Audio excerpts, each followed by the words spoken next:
లేదురా, బాగా ఆలోచించే నిర్ణయం తీసుకున్నాను. సరేరా, ఉంటా, బాయ్. ఏంట్రా అల్లుడు, ఇంకెక్కడే ఉన్నావు? ప్రమోషన్ వచ్చింది, ఎక్కువ జీతము, మీ అమ్మ మీ నాన్నని ఊళ్ళో వాళ్ళందరూ తీసిపోతాం అనుకున్నారు. నువ్వేంట్రా ఎక్కడే ఉన్నావు? ఏదో ఆలోచిస్తున్నట్టున్నావు. నేను ఉద్యోగం మానేశాను మావయ్య, వెళ్ళడం లేదు. మానేశావా? ఇంతకీ ఈ విషయం మీ నాన్న చెప్పావా?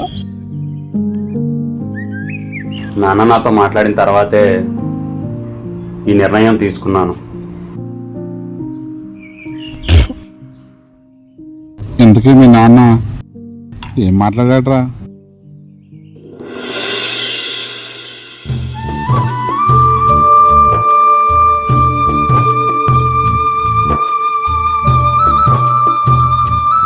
గంగా, కూలోళ్ళు పనికి వస్తానన్నారా?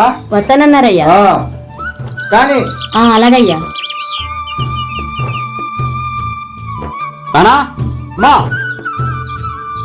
ఏందయ్యా, ఏమైంది ఇట్టా వచ్చావు? ఆ రామనాథం గారికి పొలం అమ్మమ్మని పేపర్ల మీద సంతకాలు చేయమంటే మీరేంటి పొలానికి వచ్చి పని చేసుకుంటున్నారు? మతుండే మాట్లాడుతున్నావయ్యా. మీ తాతలు బతికింది ఈ పొలం మీద కాదా? మేం బతుకుతుంది ఇప్పుడు ఈ పొలం మీద కాదా? మిమ్మల్ని ప్రయోజకులు చేసింది కూడా ఈ పొలమే కదయ్యా. ఈ పొలం అమ్మేసి మమ్మల్ని లేట్ చేయమంటావయ్యా? అయినా ఇక్కడ ఉండాల్సిన అవసరం ఏముంది? లక్షల్లో సంపాదిస్తున్నా, ఉండటానికి పెద్ద ఇల్లుంది, తిరగటానికి కారు ఉంది, కాలు కింద పెట్టకుండా చూసుకునే పనోళ్ళు ఉన్నారు. ఇంతకన్నా ఏం కావాలి? అటువంటి ఎన్ని విలాసాలున్నా కడుపుకి తినాల్సింది అన్నమే కదయ్యా. అవును, ఇది అన్నము పెడుతుంది, మీలాంటి రైతులకు విషం కూడా పెడుతుంది. దీన్ని ఎలా సమర్థిస్తారు? ప్రతి ఒక్క పనిలోనూ మానసిక ఒత్తిళ్లున్నాయి. అది తట్టుకోలేక ఆత్మహత్యలు చేసుకుంటున్నారు. అది ఒక్క వ్యవసాయంలోనే ఉందా ఏంటయ్యా?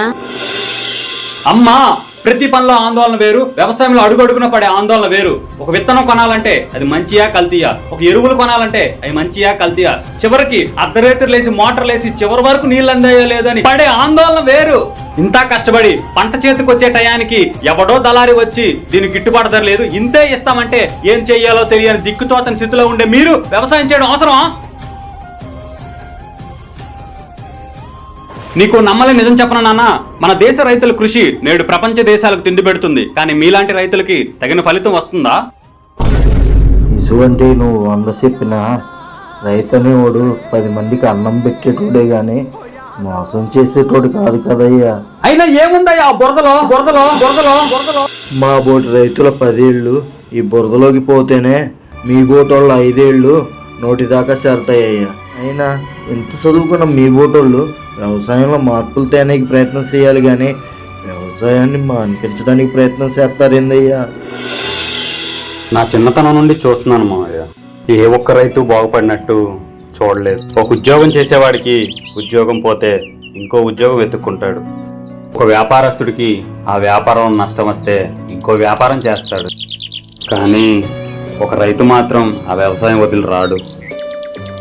అది చూసే నాన్న ఏమైపోతాడని అనుక్షణం భయపడేవాడిని.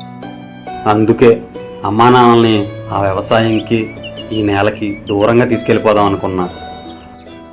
అమ్మా నాన్నలతో మాట్లాడిన తర్వాతే తెలిసింది మాయ, ఒక రైతు కొడుకుగా నేను ఎంత మూర్ఖంగా ప్రవర్తించాను అని. అందుకే వ్యవసాయం చేద్దాం అనుకుంటున్నాను మావయ్య. అరే అల్లుడు, ఇన్ని రోజులు నా కొడుకు నిన్ను చూసి అన్నీ నేర్చుకున్నాడురా. వాడిని చూస్తే మాకు ఈ నేలకి ఎక్కడ దూరం అయిపోతాడని భయం వేసేదిరా. ఇప్పుడు నేను చూస్తుంటే నా కొడుకు నా దగ్గరే ఉంటాడని నమ్మకం కలుగుతుందిరా. సంతోషం, చాలా సంతోషం. మంచి నిర్ణయం తీసుకున్నావురా. చల్లగా ఉంటాడు. చాలా స్వార్థంగా ఆలోచించి ప్రతి రైతన్న నెల జీతానికి అడుగులేస్తే మన జీవితాలు అస్తవ్యస్తం అవుతాయి. రైతు రాజు కాలేడేమో కానీ రాజులు సైతం తల వంచి భుజించేది ఆ రైతు పండించేదే. దేశాభివృద్ధి గ్రామాల్లో ఉందంటారు, ఆ గ్రామాల్లో బ్రతికే రైతన్నను గుర్తించరు. పంట పండించడానికి రైతు పడే శ్రమ, పురుటు నొప్పులతో తల్లి పడే శ్రమ రెండూ ఒకటే అని గుర్తించు. అందలానికి చేరాలని ఆశ లేదు, అద్భుతాలు చేయాలని మక్కువ లేదు.